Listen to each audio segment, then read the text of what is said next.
Dobrodošli na virtualnem ogledu raziskovalnega reaktorja TRIGA na reaktorskem centru Podgorica.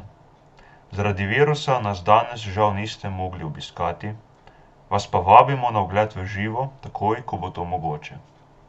Reaktor TRIGA se nahaja 10 km severovzhodno od Ljubljane, kjer na izvozu Šentjakob v smeri proti Litiji na prvem semaforju zavijete levo.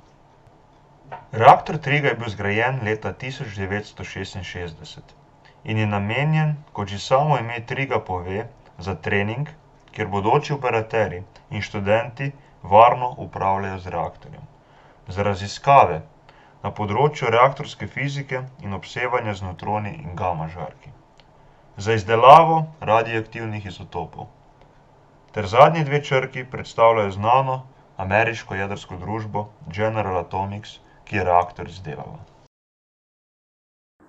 Dobrodošli na reaktorskem centru Inštituta Jožef Stefan. Jaz sem Anže in danes vam bom pokazal naš reaktor TRIGA. Zdaj pa, da malo naredimo uvod, kje se bomo danes prehajali, bom pa kar uporabil tole našo sliko, ki je bila par let nazaj objavljena v izdaji slovenske revije National Geographic. Prav naš ogled bomo začeli v komandni sobi, kot tukaj operaterji upravljajo z našim reaktorjem, potem se bomo pa sprehodili po stopnicah na samo ploščad reaktorja, od kjer je najlepši pogled v reaktorsko sredico. Za konec imamo pripravljeno pa še eno presenečenje za vas. Tako da, kar za mano.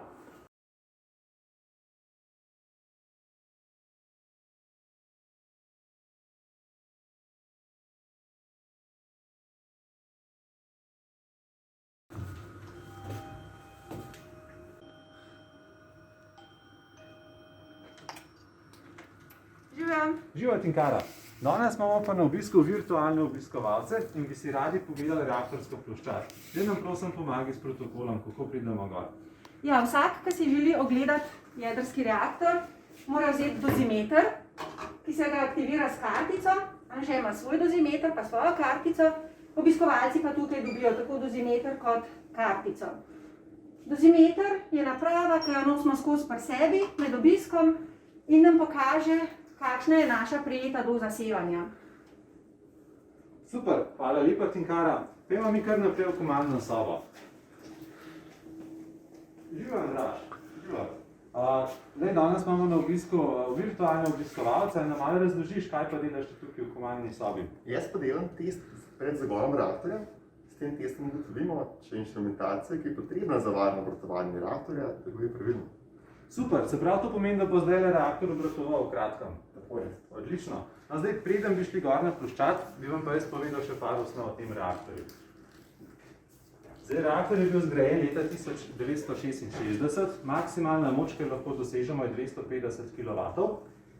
Da pa proizvedemo to moč, pa uporabljamo urana, tako kot vsi jedrski reaktorji. Naš uran se nahaja v takelem gorivu, to je model gorivnega elementa. In približno 60 takih elementov je zloženih v reaktorsko sredico. Tukaj vidite pa schema. Oranžno so gorivni elementi, črno so kontrolne palce, modro so pa obsevalni kanali. To si bomo pa vse pogledali na ploščadi. Zdaj, preden gremo pa tja gor, pa mogoče lahko še na hitro pogledamo našo komandno ploščo. Zdaj, tole so v bistvu te gumbi, ki jih mora operater znati pritiskati, da pravilno upravlja z močjo tega reaktorja. Si lahko predstavljate, da je to zelo preprosto. Vsaka palca ima v bistvu dva gumba, en gumb za gor, drugi gumb za dol, in to je že v bistvu zadosti, da lahko upravljamo s tem reaktorjem. Zato, ker je ta reaktor tako preprost, je v bistvu zelo primeren za izobraževanje. Tukaj sodelujemo s 3 univerzami, slovenskimi univerzami, da pa gostimo tudi kakšne mednarodne tečaje in glih zaradi te preprostosti samega reaktorja dovolimo tudi tečajnikom, da upravljajo z njim. Zdaj bomo pa zapustili komandno sobo in bomo šli v reaktorsko halo. To spada pod radiološko nadzorovano področje, se pravi, v tem prostoru se lahko nahajajo razni viri sevanja, zato moramo zdaj naprej nositi dozimeter pa zaščitno haljo.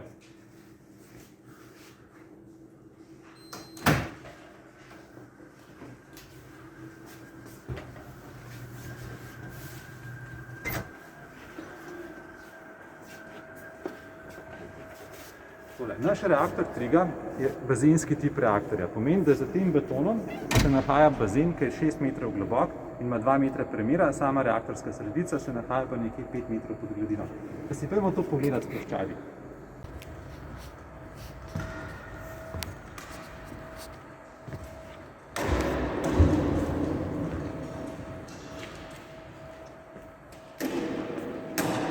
Zdaj smo pa prišli na samo reaktorsko ploščad in od tukaj je najlepši pogled na našo reaktorsko sredico.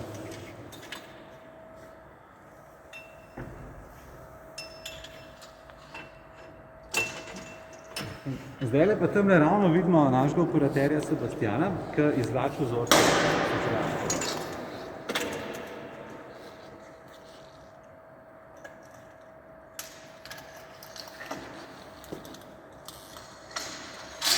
Sebastjan, kaj so bili to za eni vzorci? To so bili pa vzorci, ki smo jih včeraj obsevali v reaktorju, zdaj sem jih pa poslal v vročo celico, kjer bomo iz kapsule odstranili vzorec za analizo. A zdaj reaktor dela? Ne, zdaj je reaktor še zaustavljen, bomo ga pa zdaj malo zagnali pa dali vzorce noter. Reaktorja 250 kW. No, zdaj smo slišali Andraža, bo začel samo proceduro zagona. Zdaj tukaj lahko vidite, kako se izvlači ena od 4 kontrolnih palic. V reaktorju obsevamo različne vzorce. V takih ampulah ponavadi obsevamo vzorce iz okolja, za katera nas zanima, kakšni elementi se nahajajo v njih. Te vzorce potem pošljamo na tako imenovano nevtronsko aktivacijsko analizo. Druga vrsta raziskav, ki jih pa delamo tukaj pri nas, je pa testiranje odpornosti na sevanja. Naš reaktor ni dovolj močen, da bi testirali tukaj razne materiale, je pa dovolj močen, da lahko testiramo razne elektronske komponente. Recimo, en primer elektronske komponente bi bil takle detektor. Pri nas je bil testiran več kot 15 let nazaj in danes so ti detektorji vgrajeni v pospeševalniku Atlas. To je en detektor pospeševalnika CERN. In če se spomnite, par let nazaj so tam odkrili Higgsov bozon. In lahko rečemo, da smo s tem, ko smo mi testirali detektorje za njih, tudi naš reaktor malo pripomoril k temu, da so dobili Nobelovo nagrado za odkritje Higgsovega bozona. Zdaj seveda se pa nismo ostavili samo pri detektorjih za pospeševalnik CERN, danes testiramo detektorje v bistvu za večino večjih pospeševalnikov po svetu, ne pa samo detektorje, testiramo tudi razne elektronske komponente, ki so potem vgrajene ali v pospeševalnikih ali pa v jedrskih elektrarnah, ki morajo biti tudi odporne na sevanje. A vi tudi tukaj elektriko delate, tako v Krškem? Ja, mi tukaj ne moramo delati elektrike. Zdaj, kaj je bistvena razlika med raziskovalnim reaktorjem in elektrarno? Oboje imamo uran, oboji cepimo nevtrone, dobivamo energijo in dobivamo nove nevtrone. Zdaj, tukaj je pa bistvena razlika, kako mi uporabimo te produkte. Recimo Krško uporablja energijo za to, da poganja turbine in dela elektriko in v bistvu zavrže odvečne nevtrone. Mi naredimo pa obratno, mi pa zavržemo energijo in porabimo nevtrone za to, da z njimi delamo razne raziskave. Zdaj smo pa mi uporabili malo televizijske čarovnije in reaktor že kar obratuje na polni moči. Sam zagon traja nekje 6-7 minut, če je operater spreten. In zdaj, če si pogledamo samo sredico, vidimo, da dodaja tako zelo lepo modro svetlobo. Temu se reče sevanje Čerenkova. Zdaj, ko reaktor obratuje na polni moči, ne potrebuje sredica nobenega dodatnega sistema za hlajenja. Se pravi, sredica se hladi z naravno konvekcijo. Moramo pa zagotoviti hlajenje samega reaktorskega bazena. To pa naredimo tako, da imamo primarno vodo, se pravi reaktorsko vodo speljano v klet, kjer je toplotni izmenjevalec in potem to reaktorsko vodo hladimo z vodovodno vodo in potem teh 250 kW v resnici odvajamo v okolje. Zdaj pa jaz sem vam prej obljubil za konec eno presenečenje. Pa kar pa imamo zdaj v soseden objekt, ki se imenuje vroča celica, pa da vidimo, kaj se tam noter skriva.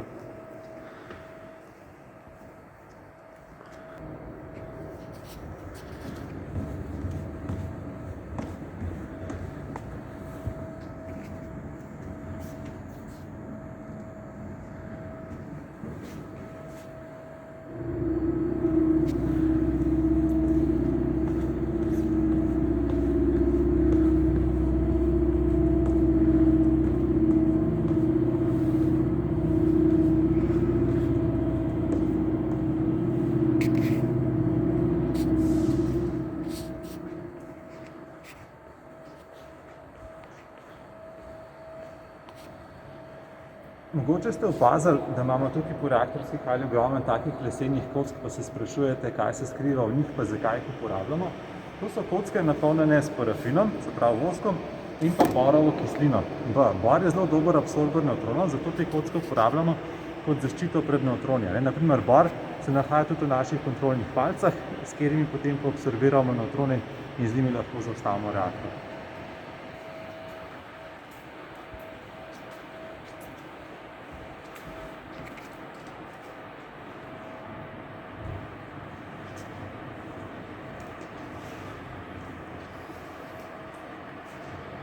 No, tole je pa še ena zanimiva stvar, ker imamo mi to transportna posoda za gorivo. Ko mi dobimo sveže gorivo, svež uran, ta skoraj ni radioaktiven. Čim ga pa enkrat ustavimo v reaktor, zaženemo reaktor na polno moč, postane pa naše gorivo visoko radioaktiven material. In da ga lahko transportiramo iz reaktorskega bazena v bazen za izrabljeno gorivo, uporabljamo takole posodo, to je približno tono 300 svinca. In ta nas potem ščiti, da lahko tak element prestavljamo po reaktorski hali.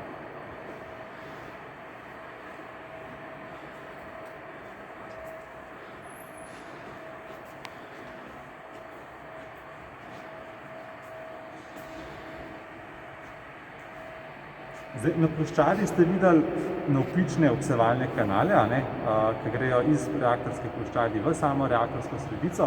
V reaktorski hali imamo pa dostop do tako imenovanih horizontalnih obsevalnih kanalov. Tukaj lahko pa večje vzorce obsevamo v bližini same sredice, zato pa uporabljamo take premične ščite, s katerimi potem ustavljamo vzorce v reaktor in pa nazaj ven.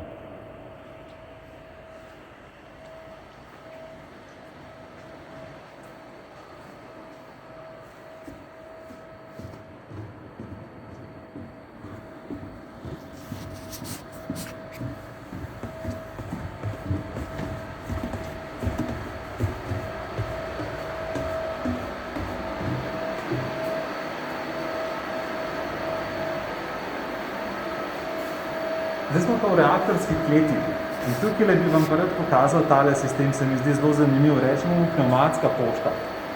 Omogoča nam, da vzorce nadaljavo pošiljamo v reaktorsko sredico in nazaj ven. Recimo vzorce se ustavljajo tukaj. Tak vzorček se spakira v plastično ampulo, ga potem sistem avtomatsko pošlje na obsevanje in se vrne nazaj v teli posodi spodaj. Raziskovalci pa med tem lahko na marcu. In ko pride nazaj na vzorce za obsevanje. Zdaj, tiste bolj radioaktivne vzorce pošljemo pa direktno v vročo celico in točno tja gremo mi zdaj.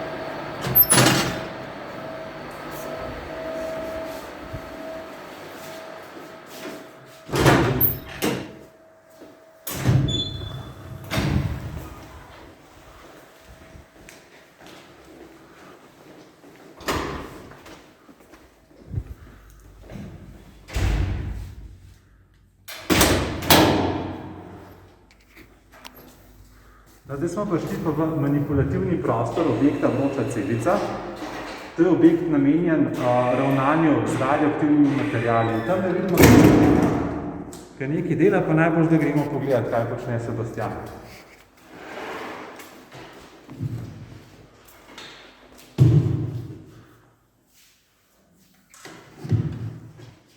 Če se spomnite, Sebastian je prej izvlekel ene vzorce na ploščadi in te vzorci so se potem transportirali semle noter v ta prostor, temu rečemo vroča celica.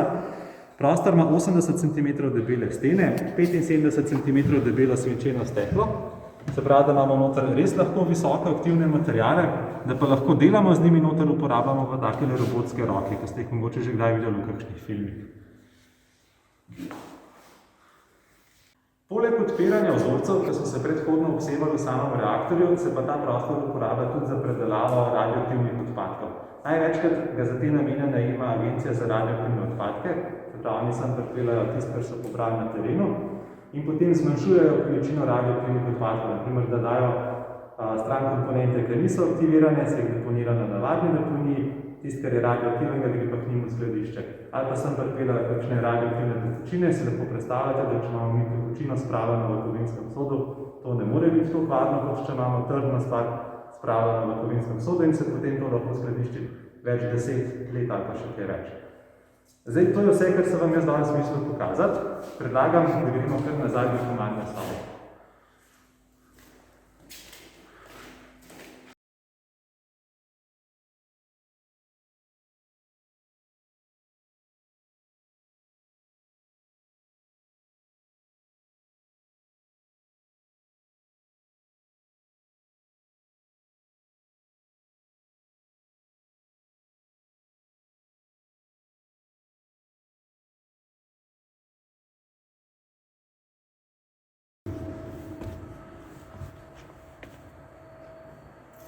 Zdaj, da bomo pa lahko zapustili to naše radiološko nadzorovano področje, moramo pa preden gremo ven skozi takole kontrolno točko. Se pravi, to je naprava, ki bo pomerila, če imamo kaj kontaminacije na rokah ali pa nogah in če ne bomo imeli, bomo lahko zapustili naše prostore.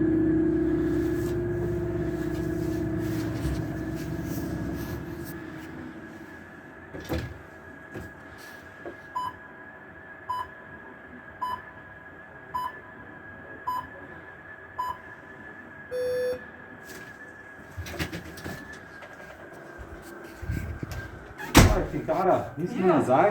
Super, je bilo v redu? Ja, smo si pogledali ploščad, še par stvari po reaktorski hali pa vročo celico. Jaz imam tukaj dozimeter, kaže ničlo. Evo, tole je pričakovano za takle ogled. Pri delu s kakšnimi bolj aktivnimi vzorci je počasih tudi kaj več kot nič. Lahko ti ga jaz odčitam. Super, hvala ti. Ste vse v redu naredili, ste se zmerali?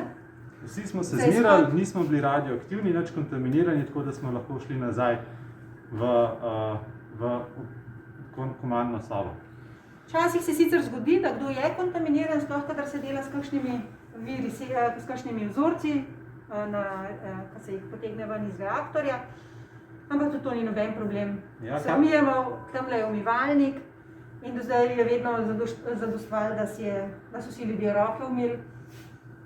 Sam ta voda pa kaj, pa ne more iti kar v okolje, če je pa voda pa kontaminirana, s katero smo si umili roke? Res je, vsi odtoki v nadzorovanem območju so speljani v cisterno, spodaj v kleti in ta cisterna se, kot je že ime pove, se nadzoruje in vedno preden se izpusti v okolje, se zmeri, vzame vzorec, pomer za sevanje, pomer za prisotnost radionukleidov in se spusti v okolje.